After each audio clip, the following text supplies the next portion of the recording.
सभी को प्रिय भाई बहनों जय मसीह की। परमेश्वर आपको आपके परिवार को आशीष दे। प्रिय बहनों, हमारा कुछ बातें हैं। कुछ लोग प्रिय बहनों परमेश्वर की आत्मा को या स्वर्गदूतों की आत्मा को नहीं मानते हैं। हम उन्हें कुछ वचन बताना चाहते हैं।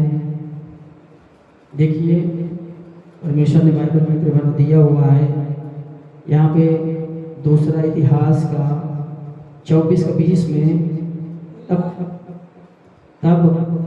परमेश्वर का आत्मा यहोवा द याजक के पुत्र जकरिया में समा गया और वह ऊंचे स्थान पर खड़ा होकर लोगों से कहने लगा, परमेश्वर यूँ कहता है कि तुम यहोवा की आज्ञाओं को क्यों टालते हो? ऐसा करके तुम्हारा भला नहीं हो सकता। देखो, तुमने तो यहोवा को त्याग दिया है, इस कारण उसने तुमको भी त्याग दिया है। आमीन। तो देखिए, जो परमेश्वर ने बाइबल में जो आज्ञाएं दिया है, जब कभी कभी परमेश्वर का आत्मा उतरता है तो लोगों को आज्ञा नियम बताता है, तो कुछ लोग कहते हैं हम इसको नहीं मानते, कुछ लोग उन्हें दुष्ट आत्माएं कहते हैं।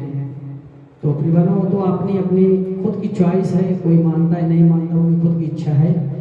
क्योंकि लेकिन बाइबल में जो लिखा है, अगर हम नहीं मानते तो परमेश्वर शायद हम कहीं एक आध दिन परमेश्वर शायद हमारा न्याय करे तो हम फिर फंस जाएंगे।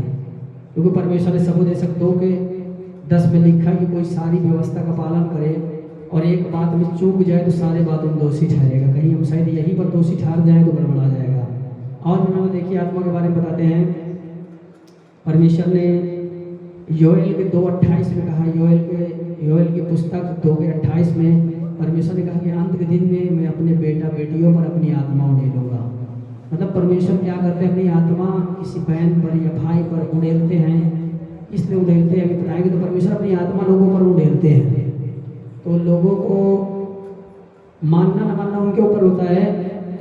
और प्रेरित के 2:17 में भी परमेश्वर ने कहा हुआ है कि मैं अपनी आत्मा अपना बेटा बेटियों पर उड़ेलूंगा और पुराने दर्शन देखेंगे, जवान मेरे दर्शन पाएंगे। तो परमेश्वर ने अपनी आत्मा पहले भी उड़ेला था, अब भी उड़ेलता है।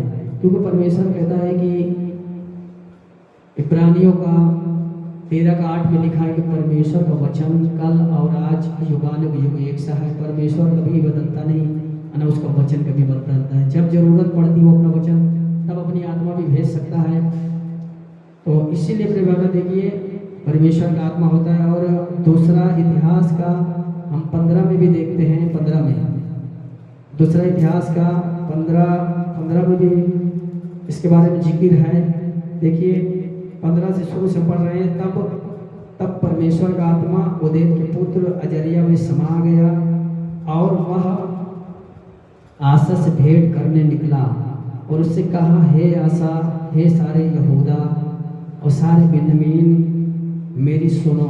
जब तक तुम यहोवा के संग रहोगे तब वह तुमसे मिला तुम्हारे संग रहेगा। यदि तुम उसको त्याग दोगे, खोज में लगे रहो, वह तुमको मिला करेगा, परंतु यदि तुम उसको त्याग दोगे तो वह तुमको त्याग देगा। बहुत दिन इस्राएल बिना सत्य परमेश्वर के और बिना सिखाने वाले याजक के, बिना व्यवस्था के रहा। परंतु जब वह संकट में पड़कर इस्राएल के परमेश्वर यहोवा की ओर फिरे, उसको ढूंढा तब पाया। उस समय ना तो जाने वाले को कुछ शांति होती थी और ना आने वाले को, वरन सारे देश के सब निवासियों में बड़ा कोलाहल होता था। जाति से जाति और नगर नगर चोर किए जाते थे, क्योंकि परमेश्वर नाना प्रकार के कष्ट देकर उन्हें घबरा देता था। तो देखिए क्या होता है, आज बहुत लोग प्रभु यीशु मसीह में हैं। प्रभु यीशु मसीह में होने से मतलब नहीं है। प्रभु यीशु मसीह ने बाइबल में अपना नियम दिया है। देखिए, तो परमेश्वर ने जो नियम दिया हुआ है, जब आदमी बहुत साल तक यीशु मसीह में रहता है, हम लोग कहीं कहीं जाते हैं, कोई कहेगा मैं 10 साल से प्रभु में हूँ, कोई कहता है मैं 20 साल से हूँ, कोई कहता है मैं 7 साल से हूँ, कोई कहता है मैं जन्म से हूँ, लेकिन उनका बोली भाषा उसी तरह है। बोली भाषा में बदलाव नहीं, प्रार्थना का टाइमिंग नहीं पता है, बाइबल का नियम कानून कुछ नहीं पता, बस मसीह में है। नहीं प्रिय भाई बहनों, परमेश्वर चाहे कोई नए में हो, चाहे जितने साल से हो, परमेश्वर को साल से नहीं मतलब, परमेश्वर की मानने से मतलब होता है। क्योंकि परमेश्वर ने याकूब के एक 22 में कहा हुआ है कि बाइबल को पढ़ने वाले, सुनने वाले, चलने वाले सब बनना चाहिए। पढ़ना भी चाहिए, सुनना भी चाहिए, चलना भी चाहिए, तब सही है। और परमेश्वर ने निर्गमन के 20:6 में बोला है कि जो मुझसे प्रेम करता है, मेरी आज्ञाओं को मानेगा, उन हजारों पर मैं करुणा करूँगा, हजारों पीढ़ी पर। तो जो मानने लगेगा तो आज्ञा को, ऐसे नहीं। तो उन्होंने देखिए, इसीलिए आत्मा जो होता है किस लिए उतरता है? आत्मा जो उतरता है, जो लोग अभी इतने साल से यीशु मसीह में हैं। निर्गमन 20:8 में जो परमेश्वर ने लिखा हुआ है कि विश्राम दिन को पवित्र मानने के लिए स्मरण रखना, 6 दिन अपना काम काज करना, 7वां दिन तेरे परमेश्वर ने आज्ञा दिया है कि न तेरा बेटा, न तेरी बेटी, न तेरे पशु, न तेरे कोई परदेशी, तेरे भेड़ को, मतलब किसी को, यहाँ तक हल जोतने को परमेश्वर ने मना किया है। क्योंकि परमेश्वर ने 11 में कहा कि परमेश्वर ने 6 दिन में धरती, आसमान, समुद्र, जो कुछ है सबको बनाया परमेश्वर ने। तो परमेश्वर ने जो आज्ञाएं दी है फिर बहनों, वो हम सब मनुष्यों के भले के लिए दिया है। तो लोग, कोई लोग जब मर्जी होता है प्रार्थना में गया नहीं गया, तो वो आज्ञा तोड़ रहे हैं। तो परमेश्वर का आत्मा उतर के उनको आज्ञा बताता है कि तुम मेरी आज्ञाओं को क्यों तोड़ते हो। तो आदमी को बुरा लगता है कि यार बताओ, हमको प्रार्थना करने के लिए कहते हैं, हम इतने साल से यीशु मसीह में हैं। कोई लोग 3 टाइम, परमेश्वर ने दानियल के 6:10 में बताया है कि 3 टाइम हमें परमेश्वर को सामने मुंह दिखाना चाहिए, शीश झुकाना चाहिए, उनसे उनका धन्यवाद, उनकी बड़ाई, उनकी प्रशंसा करना चाहिए। तो परमेश्वर को भी तीनों टाइम, जैसे आदमी खाना खाता है तीनों टाइम, तो एकदम मेंटेन शरीर रहती है, तो उसी तरह से मनुष्यों को तीनों पहर परमेश्वर का धन्यवाद करना, प्रार्थना करना, उनके जय जयकार करना, प्रार्थना करना। तो आदमी का आत्मा, जैसे शरीर में खाना रहेगा तो पेट भरा रहेगा, अब आत्मा के अंदर जब परमेश्वर का शब्द रहेगा, परमेश्वर का वचन रहेगा, परमेश्वर की आराधना रहेगी, तो आपका आत्मा भरा रहेगा, तो आप आनंदित रहोगे। तो मनुष्य को परमेश्वर क्या बताता है? अपना नियम कानून बताता है। अब फिर परमेश्वर मलाकी की पुस्तक में बताते हैं 3:10-11 में, मतलब 8 से हम बोल रहे हैं कि उसमें लिखा है क्या मनुष्य परमेश्वर को धोखा दे सकता है? पर देखो तुम मुझको धोखा देते हो। तो भी पूछते हो कि हमने आपको किस बात में लूटा? उसने कहा दशमांश उठाने की भेंटों में तुम पर भारी श्राप पड़ा कि तुम मुझे लूटते हो, वरन सारी जाति ऐसा करती है। 10 कहता कि सारे दशमांश मेरे भंडार में ले आओ कि मेरे भवन में भोजन वस्तु रहे। और सेनाओं का यहोवा कहता है कि ऐसा करके मुझे परखो, तो मैं स्वर्ग से आशीष खोलकर तुम पर अपरंपार आशीष की वर्षा करता हूँ कि नहीं। तो 11 कहता है मैं तुम्हारे नाश करने वाले को ऐसा खुड़क दूंगा। नाश करने वाले जो शैतानी आत्माएं होती है आपके जहाँ जहाँ बैठती है, शैतानी आत्माएं बच्चों की पढ़ाई पर, आपके काम धंधे में रुकावट लगाती है, या आपको कहीं जो भी काम सक्सेस नहीं होने देता, जो भी चीज़ में, तो परमेश्वर कहता है नाश करने वाले को मैं खुड़क दूंगा। 12 कहता है कि मैं तब सारी जाति आपको धन्य कहेगी। तो कोई लोग दशमांश भी नहीं देता है, कोई लोगों को बोलो बपतिस्मा ले लो। बपतिस्मा क्यों लिया जाता है? क्योंकि यीशु मसीह ने निकोदेमुस फरीसी को यही बात बताई थी यूहन्ना 3 में कि जब तक तुम नए सिरे से जन्म नहीं लोगे तो तुम परमेश्वर के राज को देख नहीं सकते, समझ नहीं सकते। तो परमेश्वर उसी के 3:5 में यूहन्ना बोला है कि जब तक कोई जल और आत्मा से नहीं जन्मेगा वो परमेश्वर के राज में प्रवेश नहीं कर सकता है। तो नया जन्म का मतलब होता है आदम हवा के जमाने से ही हम सबके आत्मा के अंदर पाप है, खून का रिश्ता खत्म है। फिर प्रभु यीशु मसीह में जब आप विश्वास करते हैं भाई बहनों, जैसे परमेश्वर ने बोला है इसमें मार्कुस 16:16 में कि जो विश्वास करेगा बपतिस्मा लेगा उसी का उद्धार होगा। तो प्रभु के कहे हुए वचन को हमें चलना चाहिए। प्रेरित के 2:38 में प्रभु ने कहा कि मन फिराइए और अपने पापों की क्षमा के लिए आप प्रभु यीशु मसीह के नाम से बपतिस्मा लीजिए तो आप पवित्र आत्मा का दान पाओगे। तो परमेश्वर ने दी आज्ञाएं मानना चाहिए हमें। और परिवारों जैसे हम हर एक महीना मनुष्य प्रभु भोज लेता है। प्रभु भोज क्यों लेता है? प्रभु भोज इसलिए लेता है कि जैसे एक पेड़ होता है, पेड़ को समय से पानी खाद पास दिया जाता है तो पेड़ एकदम मेंटेन होता है। उसी तरह समय से हम प्रभु भोज लेते हैं, हमारी आत्मा एकदम परमेश्वर से कनेक्ट रहती है। इसलिए और जैसे कोई आराधना करना होता है, आराधना भी उसी में आता है। परमेश्वर ने सुबह शाम आराधना करने के लिए बोला हुआ है। यूहन्ना 4:23-24 में कहा है कि परमेश्वर आत्मा है। परमेश्वर का आत्मा आराधना करने वाले आत्मा सच्चाई के साथ उसकी आराधना करें। मतलब परमेश्वर ने आराधना करने के लिए भी बोला कि आत्मा सच्चाई के साथ मेरी आराधना भी करो। ये भी उसी विषय में आता है। तो प्रिय देखिए, और मनुष्यों को ये आज्ञाएं जो परमेश्वर ने दी है ये सारी मनुष्यों को क्या करना चाहिए। और जैसे सुबह के टाइम आदमी को प्रार्थना करना होता है, भोर को, तो नीति वचन 8:17 में परमेश्वर ने कहा हुआ कि जो मुझसे प्रेम करता है, मेरी आज्ञाओं को मानेगा और मुझे मतलब तड़के उड़कर वो अगर खोजेगा तो वो मुझे पाएगा। तड़के उड़ के जिसकी जो जरूरत होती, तड़के उड़ के परमेश्वर से वो प्रार्थना करता है।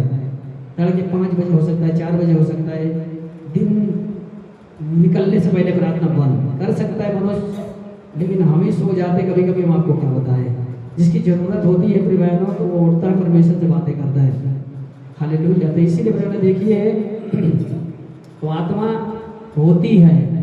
जब आदमी आज्ञा तोड़ता है, दुखी होता है, तो कभी कभी आत्मा उतर के लोगों को आज्ञाएं बताती है। देखो, अगर आपको जिसको नहीं मानना कोई बात नहीं, लेकिन जैसे जो नहीं मानते प्रिय बहनों, देखिए आत्मा जो परमेश्वर का आत्मा होता है, इसको बोलते हैं सत्य का आत्मा। हम आपको ये भी दिखाते हैं, यूहन्ना की पुस्तक में है कि परमेश्वर ने कहा, मैं जब जा रहा हूँ स्वर्ग में, मैं तुम्हें अपनी आत्मा भेजूंगा यहाँ पर। तो देखिए, इसीलिए प्रिय बहनों परमेश्वर ने क्या किया है, परमेश्वर ने कहा है कि मैं अपनी आत्मा आपके लिए भेजूंगा। देखो, परमेश्वर ने यहाँ बताया हुआ है पवित्र आत्मा की प्रतिज्ञा। पवित्र आत्मा का मतलब होता है परमेश्वर की ओर से कोई आत्मा, चाहे स्वर्गदूत की आए, चाहे स्वर्गदूत की आत्मा है, चाहे प्रभु की कोई आत्मा है, परिपूर्ण परमेश्वर यहाँ पे नहीं आएगा। जैसे यीशु मसीह जो परमेश्वर थे, मनुष्य बन के आए थे, कितना परमेश्वर आए थे, एक छोटा सा रूह कुंवारी मरियम के अंदर दाखिल हुआ, पूरा परमेश्वर पृथ्वी पे आता तो पूरी दुनिया खत्म हो जाती है। तो परमेश्वर की ही आत्मा स्वर्ग से यहाँ पे आई थी, कुंवारी मरियम के अंदर दाखिल हुई और एक मनुष्य बनकर निर्माण होकर पैदा हुई। तो पूरा परमेश्वर पृथ्वी पे नहीं आए थे, उनका एक कण आया था। जैसे लाइट होती है पावर हाउस की, तो कोई बल्ब लगाता है, पावर हाउस पूरा नहीं आता है। तो उसी तरह प्रिय बहनों परमेश्वर का आत्मा आके मनुष्यों के अंदर से बातें करता है। तो देखिए, परमेश्वर ने ये बताया, इसको बोलते सत्य की आत्मा। कभी कभी आत्मा क्या करती है, लोग कोई गलत काम करते हैं तो उनके बारे में बताते कि बेटा आप क्यों करते हो। किसी के बारे में कुछ भी पाप करता है, कोई नशे के बारे में बताते बेटा नशे मत करो, कोई व्यभिचार करते उसको बोलते बेटा व्यभिचार मत करो। जो लोग आज्ञाएं तोड़ते हैं उनको परमेश्वर का आत्मा बता देते हैं बेटा यहाँ पे ये पाप मत करो, तो उनको क्या लगता है, बुरा लग जाता है।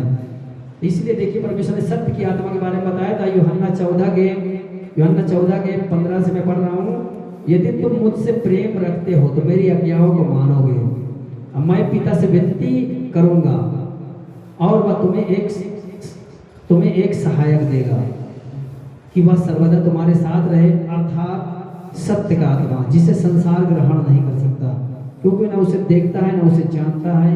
तुम उसे जानते हो क्योंकि वह तुम्हारे साथ रहता है।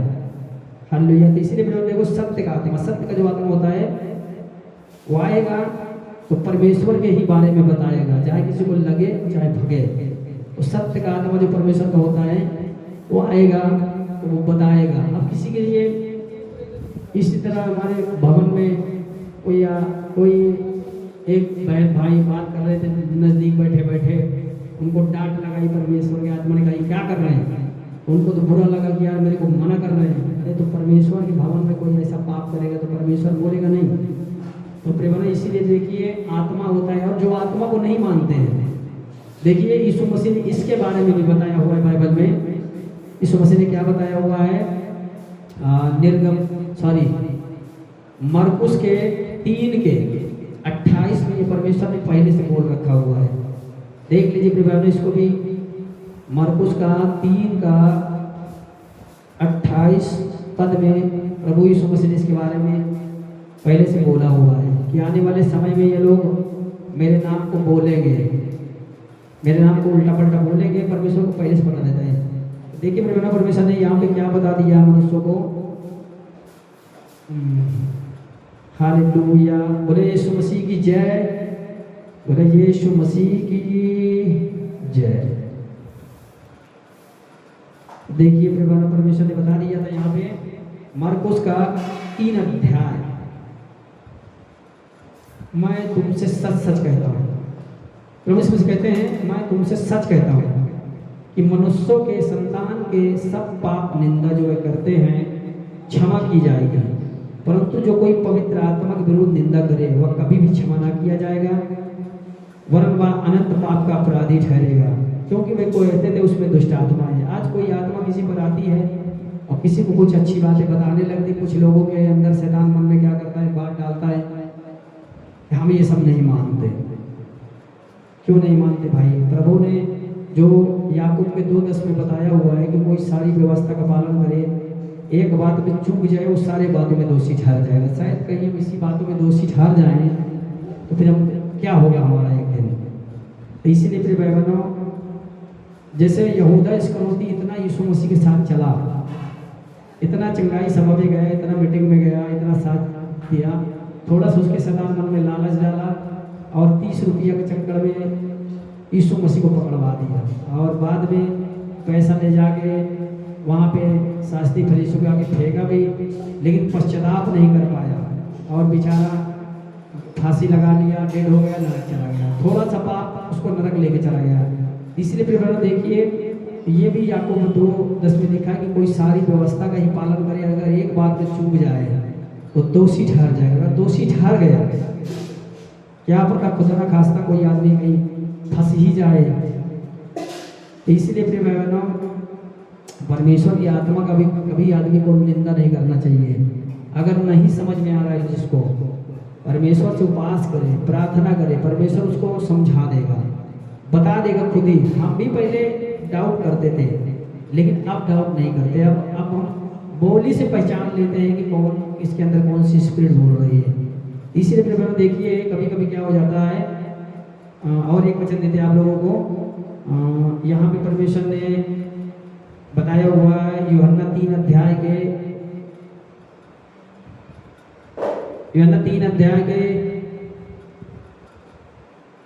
20 में कहते हैं, 20 शायद 19 और दंड की आज्ञा का कारण यह है कि ज्योति जगत में आई और मनुष्यों ने अंधकार को ज्योति से अधिक बुरे जाना, क्योंकि उनके काम बुरे थे। जिसके काम बुरे होते हैं, जिनके स्वभाव गलत होता है, जो प्रभु की आज्ञाओं को तोड़ते हैं, जो अनाप शनाप बातें करते हैं, जो इसकी उसकी निंदा करते हैं, इसके उसके जलन ईर्षा रखते हैं, जिनके अंदर मतलब अच्छाइयाँ नहीं होती है, तो प्रिय बहनों उनको क्या है, देखो तो उनको 20 कहता है क्योंकि जो कोई बुराई करता है वह ज्योति से बैर रखता है और ज्योति के निकट नहीं आता, कि ऐसा ना हो कि उसके कामों पर दोष लगाया जाए।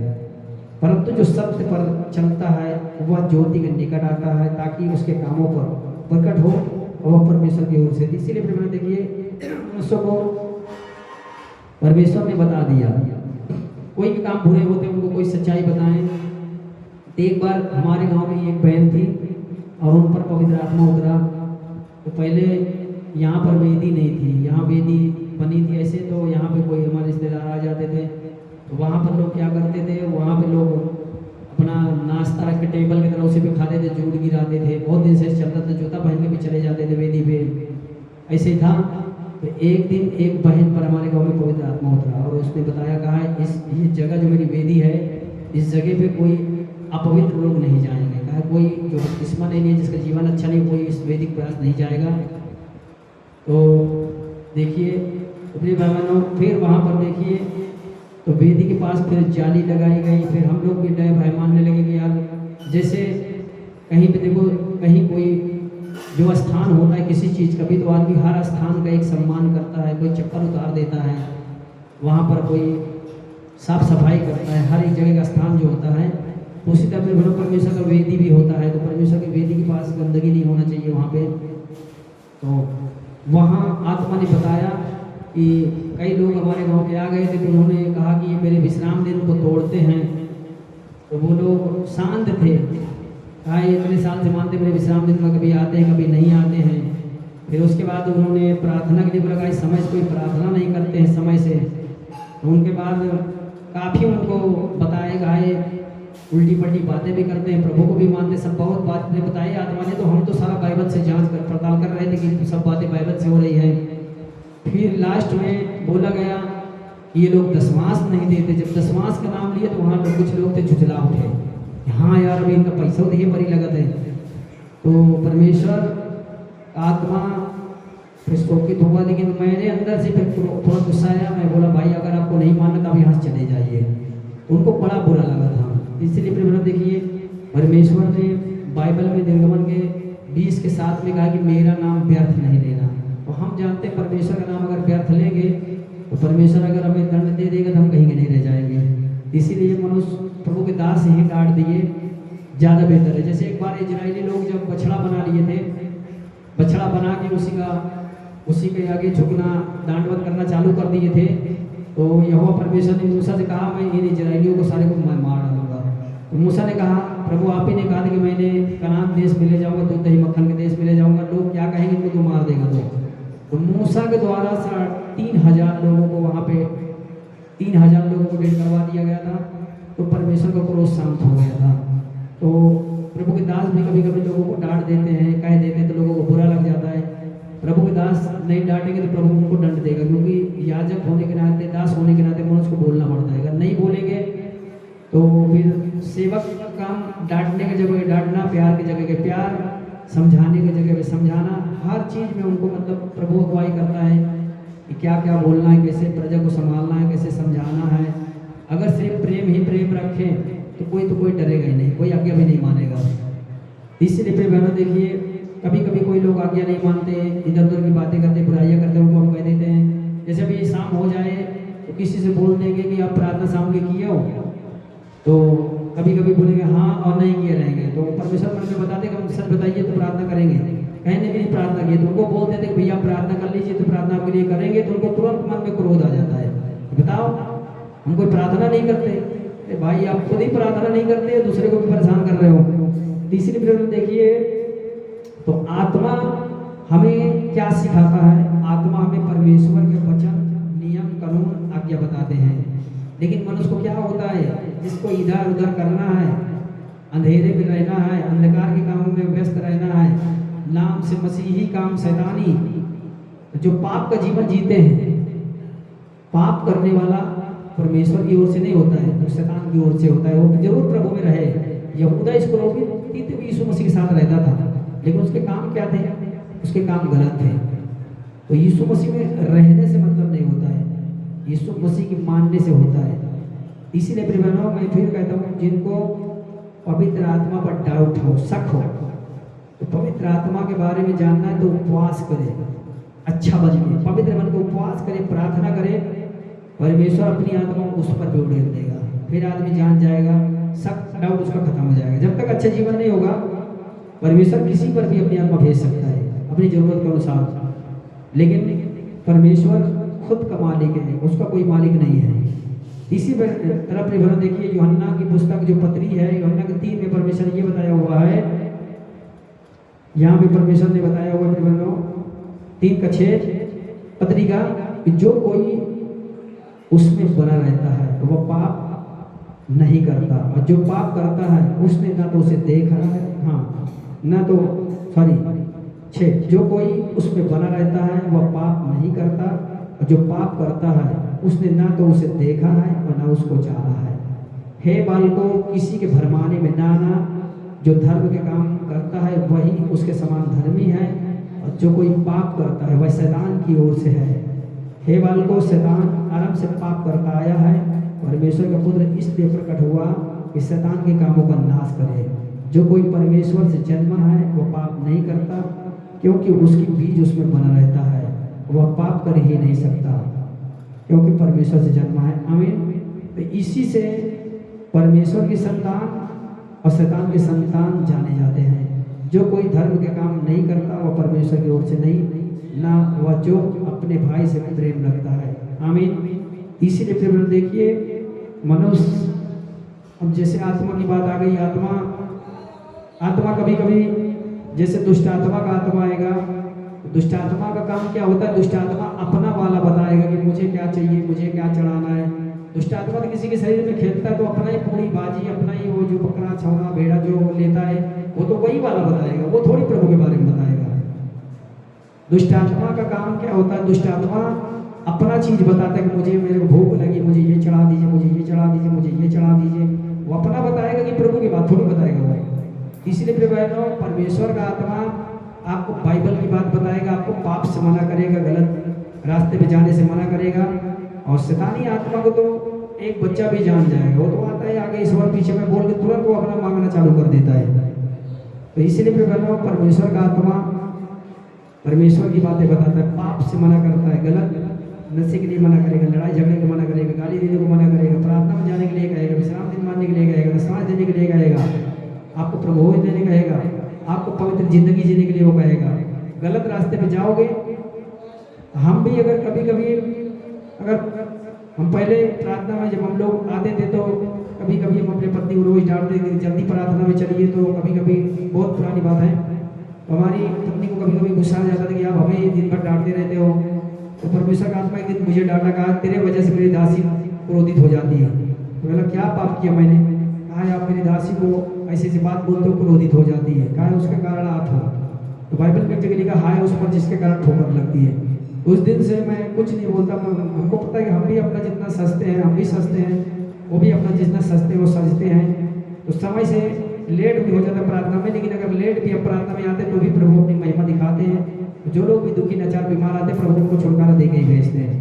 इसीलिए प्रेम देखिए, परमेश्वर की आत्मा को अगर जानना है तो बाइबल को उठाएं, पढ़ें। बहुत से प्रभु के दास लोग कहते हैं हम ये नहीं मानते, बहुत से दासियाँ कहते हैं हम नहीं मानते, बहुत से विश्वासी लोग नहीं मानते।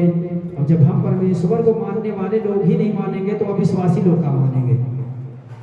भाई जब हम बाइबल में जो लिखा है हम खुद ही नहीं मान रहे हैं, अपना मनमानी कर रहे हैं, अपने हिसाब से चल रहे हैं, तो जो लोग बेचारे प्रभु को नहीं जानते वो आप पर स्वभाव देंगे। एक तो आम बताता है, एक फैमिली बताता है, एक इधर की बात है, उधर बताता है।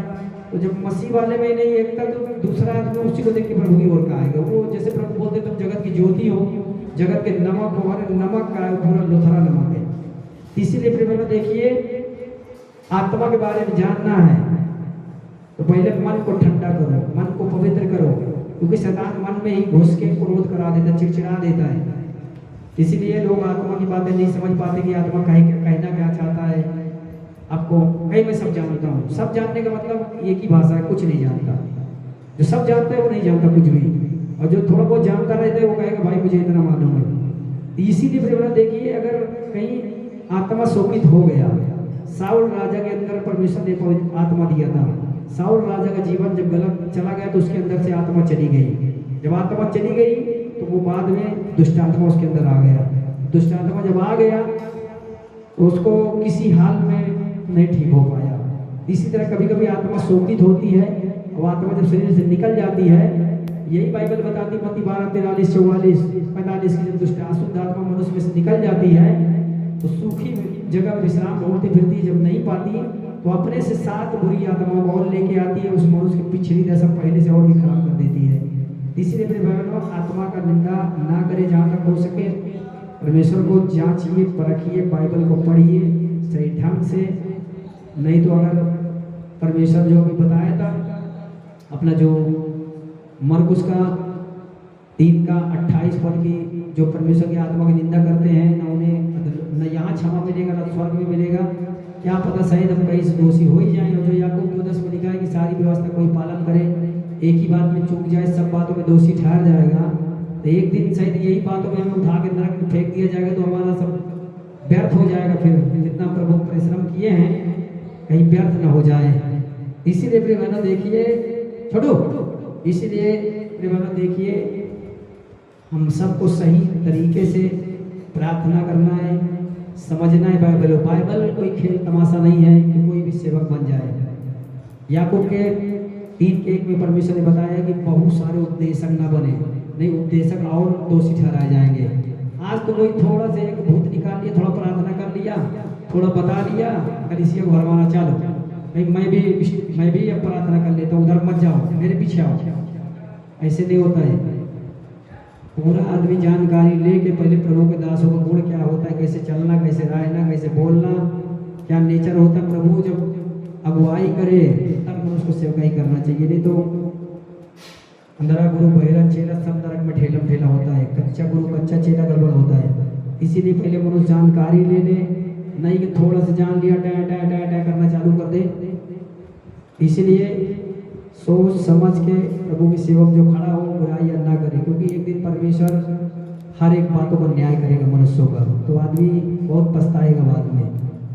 तो इसलिए मेरे बहनों, आत्मा को जो मानता है नहीं मानता उनकी खुद की मर्जी, लेकिन आत्मा की निंदा नहीं करना चाहिए। अगर आत्मा की निंदा किया, अगर कहीं फंसा तो फिर गाना गाएगा, भाई आप पवित्र आत्मा हमारे बीच में, पवित्र आत्मा कहेगा मैं आड़ी में नहीं आऊंगा तो बीच में जाने दे। इसीलिए मेरे बहनों, जो आदमी गाना गाता है कि आप पवित्र आत्मा हमारे बीच में, तो पवित्र आत्मा कहता होगा पागल, अभी तो कहता था नहीं हूँ, अब बोलता है कि आप पवित्र आत्मा हमारे बीच में, ये क्या कर रहा है? अब पहले कहता पवित्र आत्मा नहीं होता, फिर कहता है कि आप पवित्र आत्मा हमारे बीच में। तो पवित्र आत्मा कहता है मैं बीच में नहीं, मैं आड़ी में भी नहीं आऊंगा। तो मेरे को एक बार बोलता जाओ, एक बार बोलता आओ।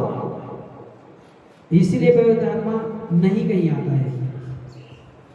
तो सोच समझ के कदम उठाएं। बाइबल में आदमी बाइबल का तोड़ मरोड़ ना करे, जैसा बाइबल में लिखा है वही बताए। ये प्रभु जिस दिन पृथ्वी में न्याय करेगा तो आदमी को बहुत महंगा पड़ जाएगा। तो इस वचन से आप सबको परमेश्वर आशीष दे, बोलो आमीन। सभी को जय मसीह। और परमेश्वर आपको, आपके पूरे परिवार को सलामत रखे, हमेशा खुश रखे, यीशु के नाम से आमीन।